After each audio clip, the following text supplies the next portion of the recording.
It's really sad to see that the policy has ended up this way. Because I quite remember those days, we used even to criticize the policy in a way that, when people go for labor, they don't pay anything. And somewhere along the line, we're even criticizing that there will be high dependency ratio because of that. So the poor were really benefiting at the initial stage of it. But today, it is no more like that. I can say most poor people die accidentally because they cannot patronize certain things. Naomi Dia was a subscriber of the NHIS policy before she decided to opt out. She recounts how some hospital administrators in the Pru East district keyed in drugs covered by the scheme only for her to be told to buy the medicine from outside the facility. I experienced something like that in precisely Yeji, but I wouldn't mention the name of the hospital. They queue in, all right, but the prescription was given to me at the store to go out and buy the drug. So in this way, are you not duping the state? It goes back into individual pockets. This gentleman here, who asked to be interviewed on anonymity, says the scheme is worse off today as subscribers of the NHIS are made to pay for almost every service provided by the various health facilities. Oh, I think it's getting bad because the last time I visited the hospital, they asked me to even pay for the card they gave me because it was my first time going to that hospital, and they asked me to pay for the card, and which I think that one is free always. But I was shocked when they asked me to pay for the card before even seeing the doctor. So I think it's getting worse. Mariam Alassan's kid brother is currently on admission at one of the private hospitals in Tichiman. For 3 to 4 days, Mariam has been made to cough out nearly 1,600 cedis just to buy medicines for her brother who is currently on admission. In my own experience, now mahu sesiano, there's 3-4 days.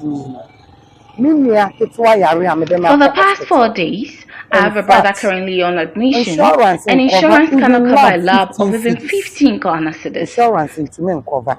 So far, 4 days, almost 6 million. So far, we've spent almost 1,600 Ghana cedis.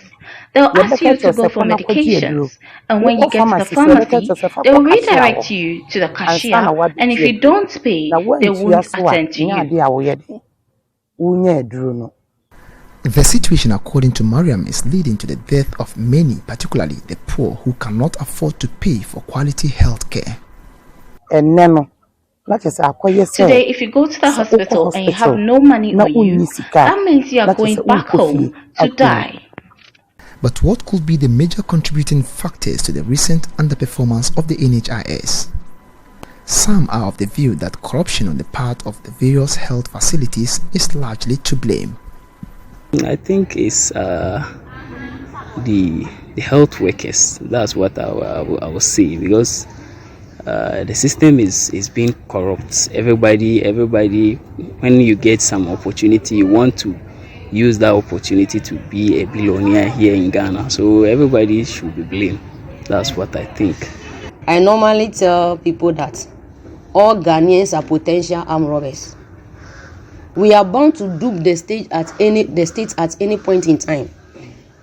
So I think our hospital administrators, the PROs of the policy, and then some doctors in the state, they have rendered the policy irrelevant, and the policy has failed due to those people's behavior.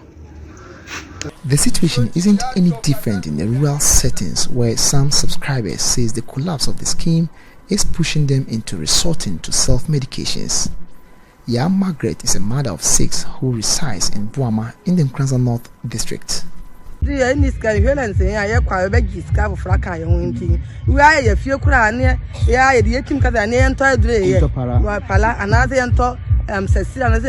Because of what we spend when we go to the hospital, we sometimes decide to buy drugs while we're home. Meanwhile, we know very well that that's not helpful to our health, but we have no other option.